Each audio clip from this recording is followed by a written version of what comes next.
നമ്മുടെ അയൽരാജ്യമായ പാകിസ്ഥാൻ ഇപ്പോൾ വലിയൊരു സിവിൽ വാറിന്റെ വക്കിലാണ്. അതെ, പാകിസ്ഥാന്റെ ഭൂപടം തന്നെ മാറ്റിമറിക്കാൻ പോകുന്ന തരത്തിലുള്ള വലിയൊരു വിപ്ലവമാണ് അവിടെ പുകഞ്ഞുകൊണ്ടിരിക്കുന്നത്. നമ്മൾ പലപ്പോഴും കേൾക്കുന്ന ഒരു പേരുണ്ട്, ബലൂചിസ്ഥാൻ. പാകിസ്ഥാന്റെ പകുതിയോളം വരുന്ന ഭൂപ്രദേശം. പക്ഷേ അവിടുത്തെ ജനങ്ങൾ വർഷങ്ങളായിട്ട് നിലവിളിക്കുകയാണ് തങ്ങൾക്ക് പാകിസ്ഥാന്റെ കൂടെ ജീവിക്കേണ്ട, തങ്ങൾക്ക് സ്വാതന്ത്ര്യം വേണമെന്ന്. ഇപ്പോൾ ഇതാ ബലൂചിസ്ഥാൻ ഒരു ഇൻഡിപെൻഡന്റ് നേഷൻ ആകാനുള്ള പ്രക്രിയകൾ വളരെ വേഗത്തിൽ മുന്നോട്ട് കൊണ്ടുപോകുന്നു എന്ന രീതിയിലുള്ള വലിയ ചർച്ചകളാണ് അന്താരാഷ്ട്ര തലത്തിൽ നടക്കുന്നത്. ഇങ്ങനെ ഒരു രാജ്യം നിലവിൽ വന്നാൽ അത് ഇന്ത്യയെ എങ്ങനെ ബാധിക്കും? ഇന്ത്യ ബലൂചിസ്ഥാനെ ഒരു രാജ്യമായിട്ട് അംഗീകരിക്കുമോ, അതോ നയതന്ത്രപരമായിട്ട് ഇന്ത്യക്ക് ഇതൊരു വലിയ ചതിക്കുഴിയാണ്? ലോകത്തെയും ഇന്ത്യയും വിറപ്പിക്കുന്ന ആ ഒരു പുതിയ അപ്ഡേറ്റ് എന്തൊക്കെയാണ് എന്ന് നമുക്ക് നോക്കാം. ആദ്യം തന്നെ നമ്മൾ മനസ്സിലാക്കേണ്ടത് ബലൂചിസ്ഥാന്റെ ഭൂമിശാസ്ത്രമാണ്. പാകിസ്ഥാന്റെ ഏറ്റവും വലിയ പ്രോവിൻസ് ആണ് ബലൂചിസ്ഥാൻ. രാജ്യത്തിന്റെ ഏകദേശം 44% ഭൂവിസ്തീർണം ബലൂചിസ്ഥാനാണ്. പക്ഷേ ജനസംഖ്യ വളരെ കുറവാണ്. എന്നാൽ ഈ പ്രദേശത്തിന്റെ യഥാർത്ഥ വാല്യൂ ഭൂമിയല്ല, നാച്ചുറൽ റിസോഴ്സസ് ആണ്. ഗ്യാസ്, ഗോൾഡ്, കോപ്പർ, കോൾ, റേ മിനറൽസ്. അതിനൊപ്പം അറേബ്യൻ സീ തീരത്ത് സ്ഥിതി ചെയ്യുന്ന ലോക പ്രശസ്തമായ ഗ്വാദ പോർട്ട്. ഇതൊക്കെ കൊണ്ടാണ് ബലൂചിസ്ഥാൻ സൗത്ത് ഏഷ്യയിലെ ഏറ്റവും സ്ട്രാറ്റജിക് ആയിട്ടുള്ള പ്രദേശങ്ങളിലൊന്നായിട്ട് കണക്കാക്കപ്പെടുന്നത്. പക്ഷേ എന്നിട്ടും എന്താണ് അവിടുത്തെ പ്രശ്നം?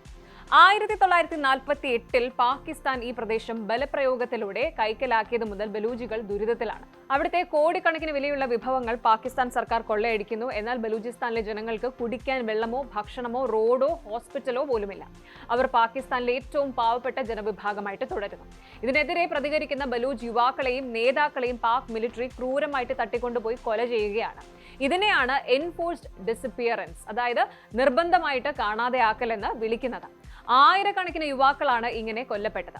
ഈ ഒരു ക്രൂരത സഹിക്കവയ്യാതെയാണ് BLA, ബലൂച്ച് ലിബറേഷൻ ആർമി പോലെയുള്ള സംഘടനകൾ പാക് സൈന്യത്തിനെതിരെ ആയുധമെടുത്ത് പോരാടാൻ തുടങ്ങിയത്. ബലൂചിസ്ഥാൻ സ്വാതന്ത്ര്യം പ്രഖ്യാപിച്ചാൽ മാത്രം അത് പുതിയൊരു രാജ്യമാകുമോ? ഇല്ല. അതിന് അന്താരാഷ്ട്ര തലത്തിൽ ചില നിയമങ്ങളുണ്ട്. നയതന്ത്രപരമായിട്ട് 2 പ്രധാന തിയറികളാണ് ഇതിനുള്ളത്. ഒന്ന് ഡിക്ലറേറ്റീവ് തിയറി. ഒരു പ്രദേശത്തിന് കൃത്യമായ അതിർത്തി, ജനസംഖ്യ, ഭരിക്കാൻ ഒരു ഗവൺമെന്റ്, മറ്റു രാജ്യങ്ങളുമായിട്ട് കരാറുകളിൽ ഏർപ്പെടാനുള്ള ശേഷിയും എന്നിവയുണ്ടെങ്കിൽ അതിനെ ഒരു രാജ്യമായിട്ട് പ്രഖ്യാപിക്കാം. ഇനി രണ്ടാമത്തേത് കോൺസ്റ്റിറ്റ്യൂട്ടീവ് തിയറി. ഇത് വളരെ പ്രധാനപ്പെട്ടതാണ്. മറ്റു പരമാധികാര രാജ്യങ്ങൾ നിങ്ങളെ ഒരു രാജ്യമായിട്ട് അംഗീകരിക്കണം. എങ്കിൽ മാത്രമേ ഐക്യരാഷ്ട്രസഭയിൽ UN ഉൾപ്പെടെ നിങ്ങൾക്ക് സീറ്റ് ലഭിക്കും. ബലൂചിസ്ഥാൻ സ്വാതന്ത്ര്യത്തിലേക്ക് പോകണമെങ്കിൽ അവർക്ക് ലോകത്തിലെ വലിയ ശക്തികളുടെ, പ്രത്യേകിച്ച് ഇന്ത്യയുടെയോ അമേരിക്കയുടെയോ പിന്തുണ അത്യാവശ്യമാണ്. ഇതിനിടയിൽ മറ്റൊരു വലിയ വില്ലൻ കൂടിയുണ്ട്, നമ്മുടെ ചൈന. പാകിസ്ഥാനെയും ചൈനയും ബന്ധിപ്പിക്കുന്ന വലിയൊരു പ്രൊജക്റ്റാണ് CPEC, China Pakistan economic corridor. ഇതിന്റെ പ്രധാന കേന്ദ്രം ബലൂചിസ്ഥാനിലെ ഗ്വാദ പോർട്ടാണ്. ബലൂജികൾ പറയുന്നത് ചൈനയും പാകിസ്ഥാനും ചേർന്ന് തങ്ങളുടെ മണ്ണ് കൊള്ളയടിക്കുകയാണ് എന്നാണ്. അതുകൊണ്ട് തന്നെ ചൈനീസ് എഞ്ചിനീയർമാർക്കും അവരുടെ സൈറ്റുകൾക്കും നേരെ BLA നിരന്തരമായിട്ട് ബോംബാക്രമണങ്ങൾ നടത്തുന്നുണ്ട്. ബലൂചിസ്ഥാൻ സ്വതന്ത്രമായാൽ ചൈനയുടെ കോടിക്കണക്കിന് ഡോളറിന്റെ നിക്ഷേപമാണ് അറബിക്കടലിൽ ഒലിച്ചു പോകുന്നത്. അതുകൊണ്ട് തന്നെ ബലൂച്ച് വിപ്ലവത്തെ അടിച്ചമർത്താൻ പാകിസ്ഥാൻ ഏറ്റവും കൂടുതൽ സഹായിക്കുന്നത് ചൈനയാണ്. ഇനി നമുക്ക് ഏറ്റവും പ്രധാനപ്പെട്ട ഭാഗത്തേക്ക് വരാം.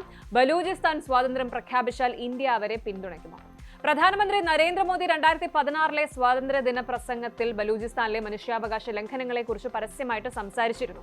ഇത് ബലൂച്ച് ജനതയ്ക്ക് വലിയ പ്രതീക്ഷയാണ് നൽകിയത്. പല ബലൂച്ച് നേതാക്കളും ഇന്ത്യയോട് പരസ്യമായിട്ട് സഹായം ചോദിക്കുന്നുമുണ്ട്. എന്നാൽ ഇന്ത്യക്ക് ഇത് അത്ര എളുപ്പമുള്ള കാര്യമല്ല.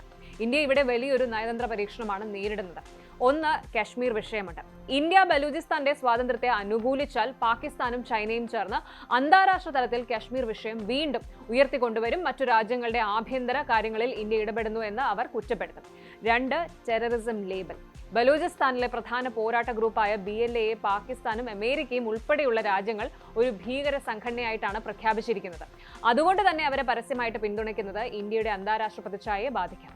ഇനി മൂന്നാമത്തേത് ഒരു ചോദ്യമാണ്, ബംഗ്ലാദേശ് മോഡൽ ആവർത്തിക്കുമോ എന്നുള്ള ചോദ്യം. 1971 കിഴക്കൻ പാകിസ്ഥാനെ വിഭജിച്ച് ബംഗ്ലാദേശ് നിർമ്മിക്കാൻ ഇന്ത്യ സഹായിച്ചതുപോലെ ഒരു സൈനിക ഇടപെടൽ ബലൂചിസ്ഥാനിൽ നടത്തുക എന്നത് ഇപ്പോഴത്തെ സാഹചര്യത്തിൽ വളരെ ബുദ്ധിമുട്ടാണ്. കാരണം ബലൂചിസ്ഥാൻ ഇന്ത്യയുമായിട്ട് നേരിട്ട് അതിർത്തി പങ്കിടുന്നില്ല. കൂടാതെ പാകിസ്ഥാൻ ഇപ്പോൾ ഒരു ആണവായുധ രാജ്യം കൂടിയാണ്. ഇതാണ് ബലൂചിസ്ഥാന്റെ ഇന്നത്തെ യഥാർത്ഥ അവസ്ഥ എന്ന് പറയുന്നത്. ഒരു വശത്ത് പാകിസ്ഥാൻ സൈന്യത്തിന്റെ ക്രൂരമായ അടിച്ചമർത്തലുകൾ സഹിക്കവയ്യാതെ ജീവൻ കൊടുത്ത് പോരാടുന്ന ഒരു ജനത, മറുവശത്ത് തങ്ങളുടെ സാമ്പത്തിക ലാഭത്തിനായിട്ട് പാകിസ്ഥാനെ കൂട്ടുപിടിക്കുന്ന ചൈന. ബലൂചിസ്ഥാൻ സ്വതന്ത്രമായാൽ അത് പാകിസ്ഥാന്റെ തകർച്ച പൂർണ്ണമാക്കുമെന്നതിൽ സംശയമില്ല. അത് ഇന്ത്യയുടെ സുരക്ഷയ്ക്ക് ഒരു പരിധിവരെ നല്ലതാണെങ്കിലും നയതന്ത്രപരമായിട്ട് ഇന്ത്യ വളരെ ആലോചിച്ചു മാത്രമേ ഇവിടെ കരുക്കൾ നീക്കൂ. അപ്പോൾ ചുരുക്കി പറയുകയാണെങ്കിൽ ബലൂചിസ്ഥാൻ വിഷയം ഒരു സംസ്ഥാനത്തിന്റെ ആഭ്യന്തര പ്രശ്നം മാത്രമല്ല, അത് സൗത്ത് ഏഷ്യയുടെ ജിയോ പൊളിറ്റിക്സ്, ചൈനയുടെ സാമ്പത്തിക താൽപര്യങ്ങൾ, ഇന്ത്യയുടെ വിദേശ നയം, പാകിസ്ഥാന്റെ ആഭ്യന്തര സുരക്ഷ ഇവയെല്ലാം ബന്ധിപ്പിക്കുന്ന ഒരു വലിയ വിഷയമാണ്. എന്നാൽ ഏറ്റവും പ്രധാനപ്പെട്ട കാര്യം എന്ന് പറയുന്നത് സ്വാതന്ത്ര്യ പ്രഖ്യാപനം ഉണ്ടായെന്ന അവകാശവാദങ്ങൾ ഉണ്ടായിട്ടുണ്ടെങ്കിലും ലോകത്തിലെ ഒരു രാജ്യവും ബലൂചിസ്ഥാനെ ഔദ്യോഗികമായിട്ട് ഒഫീഷ്യലായിട്ട് സ്വതന്ത്ര രാഷ്ട്രമായി അംഗീകരിച്ചിട്ടില്ല. അതിനാൽ അടുത്ത ദിവസങ്ങളിൽ ഇന്ത്യ എന്ത് നിലപാട് സ്വീകരിക്കും, പാകിസ്ഥാൻ എങ്ങനെ പ്രതികരിക്കും, ലോകരാജ്യങ്ങൾ എന്ത് ചെയ്യും, ഇതൊക്കെയാണ് എല്ലാവരും ഉറ്റുനോക്കുന്നത്. കൂടുതൽ വാർത്തകൾക്ക് News 18 Keralam YouTube channel subscribe ചെയ്യുക.